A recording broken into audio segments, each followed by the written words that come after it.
Hello dear student, तरुण school के इस progressive YouTube channel में आप सभी का स्वागत है। तो अपन पीछे वाले वीडियो से कनेक्ट करते हैं वापस।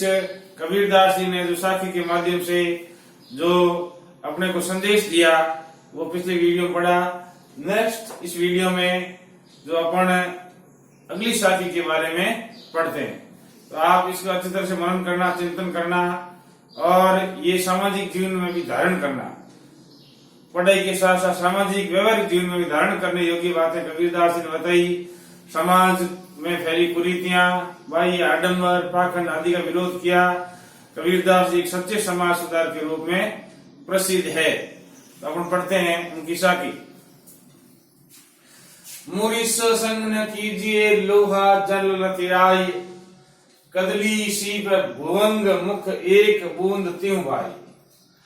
मुरिस का यह मतलब होता है मूर्ख।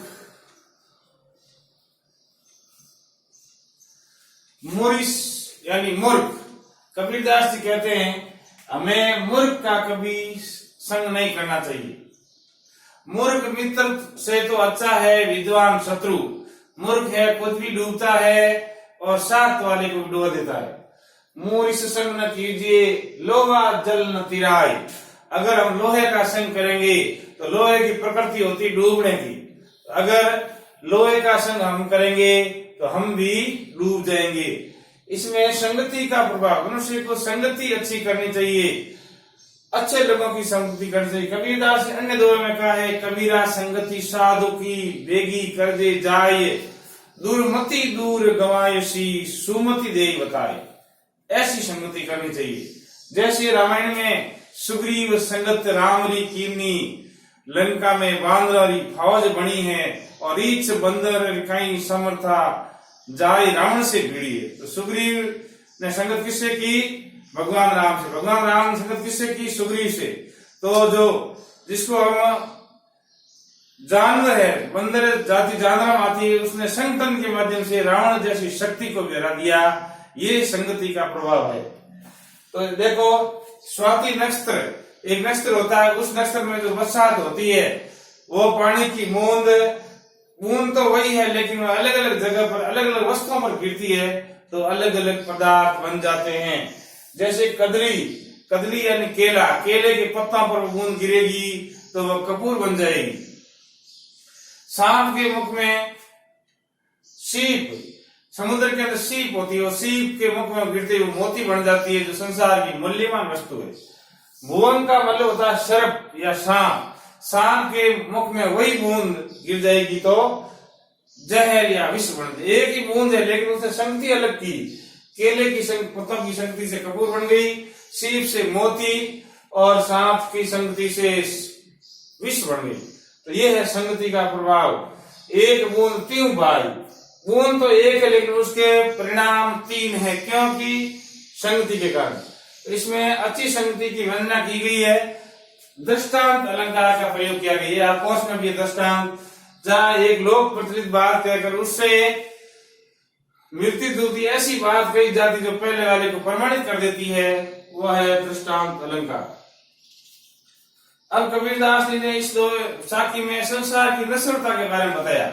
जो अपने सामने भ्रम है, रुपया पैसा भौतिक संसाधन, संसार में कुछ नहीं है, ये सब पानी की बुलबुले के समान है जो एक दिन नष्ट हो जाएंगे। ये वो ऐसा संसार है जैसा श्यामल फूल। श्यामल फूल क्या होता है? दिन 10 फूले, फिर वह 3-4 दिन या अधिक से 10 दिन फूलता है, खिलता है, फिर मुरझा जाता है। बाद में उसकी कोई अहमियत नहीं है। बिल्कुल छोटा सा जीवन होता है श्यामल के फूल का। तो हमारा भी ऐसा ही जीवन है। हम अपने को भ्रम है, कुछ नहीं है, हम न तो कुछ लेके आए हैं न कुछ लेके जाएंगे। तो ये वो ऐसा संसार है जैसा श्यामल फूल। संसार को श्यामल के फूल के समान बताया। दिन 10 के व्यवहार का 10 दिन तक ये फूलता है। झूठे रंग न भूलिए। संसार का जो झूठा रंग है उसको भूल जाओ, ईश्वर की आराधना करो, ईश्वर की भक्ति करो।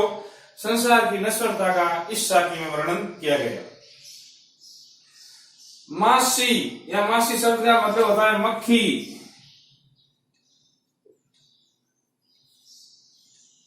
अब देखो, ये वो ऐसा संसार है जैसा या जिमी या सम, सा, सी, से ऐसे जो वाचक शब्द आते हैं उसमें उपमा अलंकार होता है। तो इस पंक्ति में अलंकार हो गया, उपमा क्या हो गया? समानता बताइए, संसार की समानता बताइए श्यामल के फूल से। अब इसमें देखते हैं, इसमें अन्योक्ति का प्रयोग किया है। जब अप्रस्तुत का वर्णन करके प्रस्तुत का बोध कराया जाता है। मासी गुड़ में गड़ी रही, मक्खी होती जब गुड़ के पास चिपक जाती है, किसमें? मीठे के लालच में, फिर वह वापस वहां से हिल नहीं सकती, मृत्यु ही प्राप्त होती है। मासी गुड़ में गड़ी रही, पंख रही लपटाई, फिर वो पंख लपटाती है और खूब कोशिश करती है, लेकिन उसके चिपक जाती है, बार बार प्रयास करने पर भी उसको छोड़ नहीं पाती है। ताली पीटे सिर धुने, सिर धुनती है और पंख फड़फड़ाती है, ताली पीटती है, लेकिन वो क्यों फंस गई? मीठे बोली माई। यहाँ मीठे बोली कहा गया है आसक्ति, कुसंगति।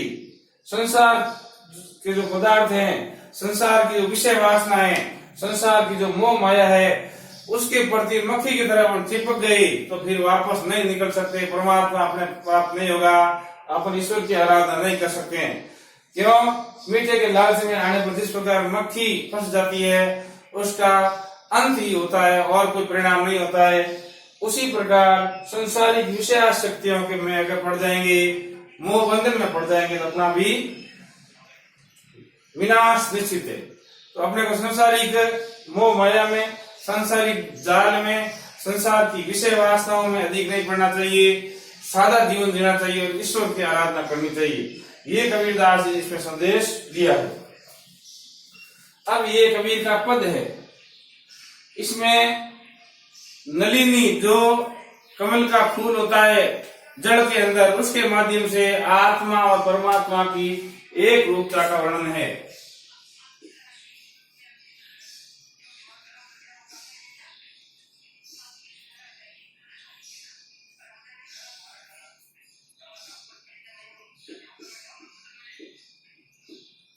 ये नलिनी है, कमल की जो जड़ है या जो जड़ में रहती है, इसको इसमें भी अन्योक्ति का प्रयोग, इसमें कमल के फूल की जो जड़ है नलिनी का संबोधित करते हुए अन्योक्ति क्या कहा है? जीवात्मा और परमात्मा एक है, ये बताया गया है। तो कबीरदास जी कहते हैं काहेरी नलिनी तो कुमलानी। पहले इस पक्ष में ले लेते हैं, कमल के फूल और नली पक्ष में। काहेरी नलिनी तो कुमलानी, हे नली तो कुमला क्यों गई? तेरे कुमलाने का क्या कारण है? तेरे ही नाड़ी सरोवर पानी, तेरे ही इस नाली में इस सरोवर का पानी है, और फिर भी तुम्हारे कुमला ने कारण क्या? जल में उत्पत्ति, जल में वास। तेरी उत्पत्ति कहाँ है? जल में है, और हर समय जल में रह, तो जल में नलिनी तोर निवास। तेरा निवास किसमें है? जल में। न तली तपति न ऊपरी आग, ना तो तले में कोई गर्मी है, कोई आग है, ना ऊपर आसपास कोई आग है। तुम्हारे मुड़ जाने का कारण क्या है? तोर हेत तुम्हारा प्रेम, कऊ का समझा? तुम्हारा जो हेत है, प्रेम है, कहाँ लग गया? कहे कबीर जो उदक की समान, उदक की यानी जल होता है, और इसमें उदक की परमात्मा भी है। ते मुए हमारे जान, ते नहीं मुए, मतलब जो जल के समान हो गए वे कभी नहीं मुए। अब इसका एक अन्य अर्थ है अन्योक्ति के माध्यम से, आत्मा और परमात्मा। ये देखो, ये तो आत्मा है, अंदर वाले जल,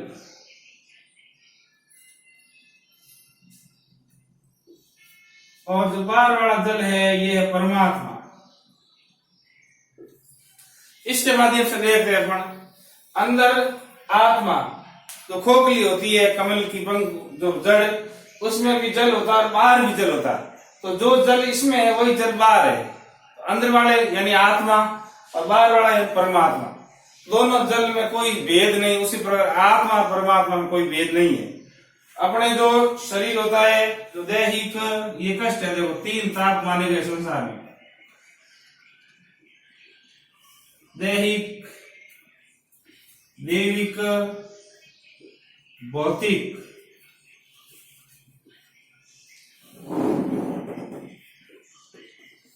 ये कष्ट किनको होते हैं? जिन्होंने शरीर धारण कर दिया, भौतिक शरीर को कष्ट होते हैं, लेकिन आत्मा को कोई कष्ट होते ही नहीं है। आत्मा को न बरसात नष्ट कर सकती है, न आग जला सकती है। आत्मा अजर और अमर है। तो कहे नलिनी, हे जीवात्मा, तू कुमला, तू मतलब कष्ट में क्यों है, दुख क्यों है तुम्हें? तेरी नाली सरोवर पानी, तेरा नाली मतलब तेरे जो अंदर आत्मा है वही सरोवर यानी परमात्मा है। आत्मा परमात्मा कोई भेद ही नहीं है। जल में उत्पत्ति, जल में वास, जल में नलिनी तोर निवास। तेरा जो संसार आत्मा, इस जल का मतलब बताए तुम्हारा जो अंश है वह परमात्मा का है और परमात्मा ही आत्मा है। तो तुमको कैसा कष्ट है? ना तली तपती न ऊपरी आग, तोर ये तो कहो कासन लाग। फिर भी तुम्हारा जो प्रेम ऐसा लग रहा है संसार की विषय वासना से प्रेम हो गया, इसलिए तुम मुरझा रही है, कष्ट हो रहा है। आत्मा को कह रहे कबीरदास जी।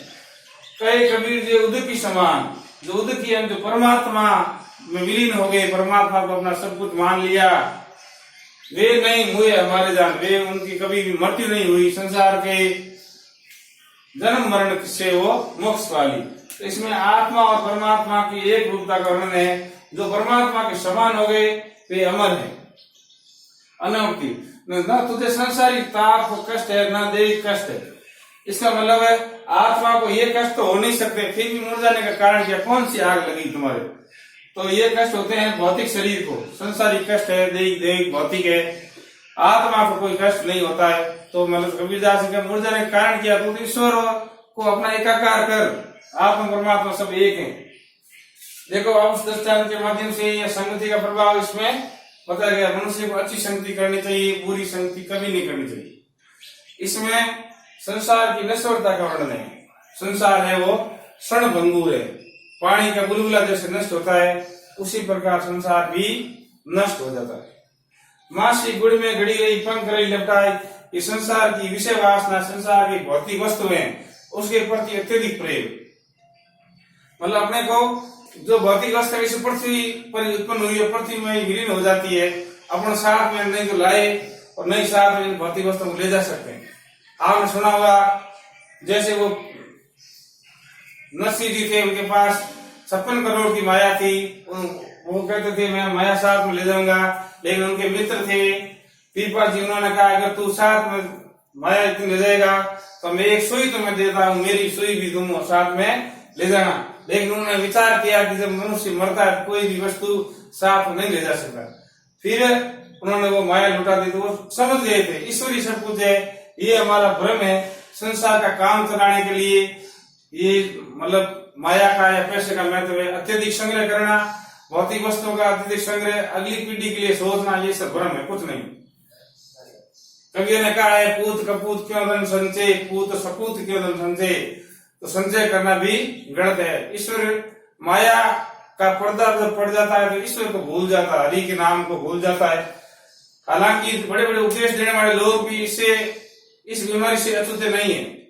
वह भी माया के चक्कर में आते ही ईश्वर की आराधना भूल जाता है। चाहे कोई योगी हो, साधु सन्यासी हो, सब क्या यही हाल है। ईश्वर के सच्चे भक्त बनना बहुत ही कठिन है, तलवार की धार पर चलना है। तो ये कबीरदास जी ने पद और इशारे के माध्यम से उपदेश दिया, हमें भी इनको धारण करना चाहिए और ताकि हमारा जीवन में सफल हो जाए। तो इन्हें सबको आप याद करते हुए एक्टिव रहिए, बी अलर्ट रहिए और इन जो पद और सा क्या है अच्छी तरह से पूरा दुआ लेकर कंठस्थ करें ताकि आप अच्छे आंसर बोर्ड परीक्षा में लिख सके। तो तब तक मिलते हैं नेक्स्ट वीडियो में, तब तक के लिए धन्यवाद। जय हिंद।